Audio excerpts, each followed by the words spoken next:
Dino Books presents Wrexham AFC Ultimate Football Heroes, written by Paul Harrison, read by Alex Wingfield. Chapter 1 Penalty Hero. 10th of April 2023, Racecourse Ground. The referee blew his whistle and pointed to the penalty spot.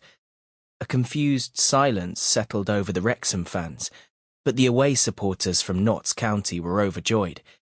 This was a must-win game, and their side had been given a lifeline. Wrexham were 3-2 up in the final seconds of the match before a desperate corner had led to the ball hitting Owen O'Connell's arm, and the referee had given County a penalty for handball. "He can't give that," fumed the Wrexham manager Phil Parkinson. "It was from point-blank range. What was he meant to do with his arm?" On the pitch, the players couldn't believe it either. "Don't worry, mate," said Luke Young, the Wrexham captain, to Owen. "That's a harsh decision. There's nothing you could have done there." Owen nodded, but inside he felt gutted because he knew how important this game was.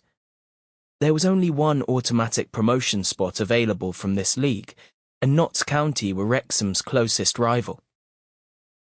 Both teams were tied at the top of the table on an amazing 100 points, well clear of the chasing pack. But a draw away from home would be a better result for County than Wrexham. Owen trudged miserably to the 18-yard line of the box to await the spot kick.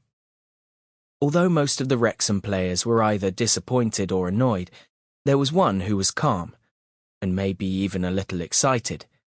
The Wrexham keeper, Ben Foster, had seen and done everything there was to do across his long career in football. He had played over 500 games for teams such as Manchester United, West Bromwich Albion, and Watford. He had even kept goal for England. Ben knew that when it came to penalties, the pressure was on the player taking the kick, not the goalkeeper, because everyone expects the penalty taker to score. Ben knew what all goalkeepers knew. This was his chance to be a hero.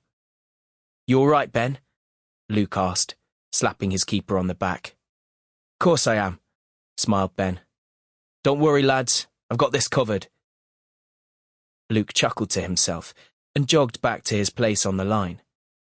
It was a good feeling knowing you had Ben Foster in goal. It was also reassuring to know that Ben took his training seriously, and that included researching what players did when they took penalties. Ben had been preparing for just this situation.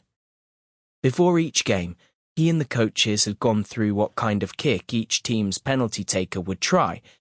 Usually, players took the same kind of kick every time, and only practiced that. Even though County's usual penalty taker, Ruben Rodriguez, had been subbed off earlier in the game, Ben was confident he knew where any other player they chose would put it.